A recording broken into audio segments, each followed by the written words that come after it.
Hello, my name's Amy Goodman, and I'm the co-director of the Autism Now Center.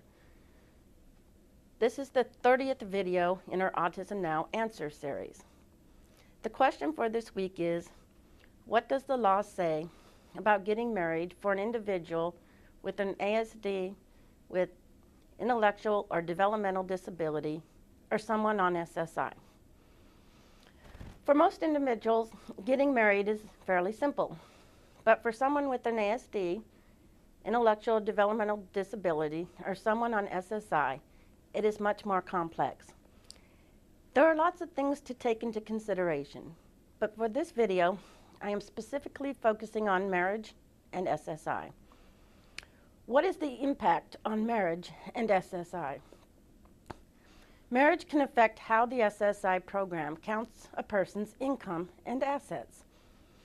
Income is how much money you make.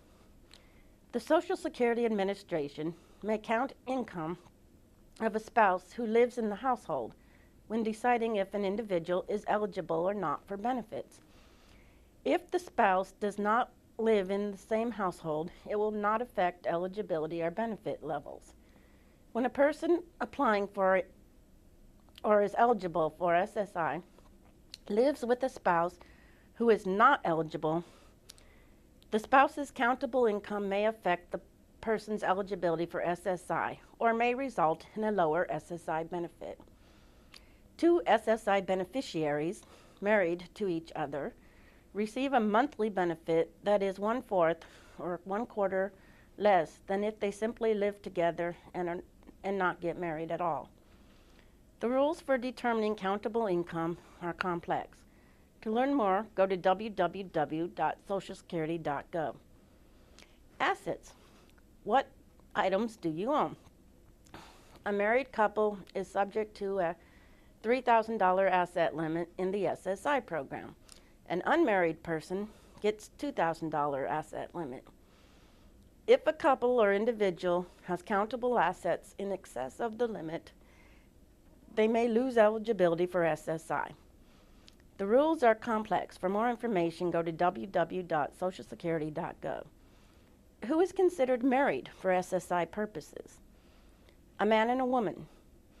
They are living in the same house and are married under the laws of their state. Or one is entitled, as the spouse of the other, to Social Security benefits. Same-sex couples. Currently, the Social Security Administration will consider same-sex couples to be married for SSI purposes if A, the couple were married in a state that permits same-sex marriages, and B, the couple is living in a state that recognizes same-sex marriages. There is no guidance for how same-sex marriages are affected if A, they were married in a state that permits same-sex marriages, and B, they live in a state that does not recognize same-sex marriages. The Social Security Administration states that a person must report any marriage, including same-sex marriages. An SSI applicant or beneficiary must report if you are married, separated, divorced, or if your marriage was annulled. The rules for how Social Security Administration treats same-sex marriages is evolving, and the rules are complex. To learn more, go to www.ssa.gov. I hope this has been helpful. I hope this helps you with your journey into autism. And just remember, the more you know, the more empowered you will be.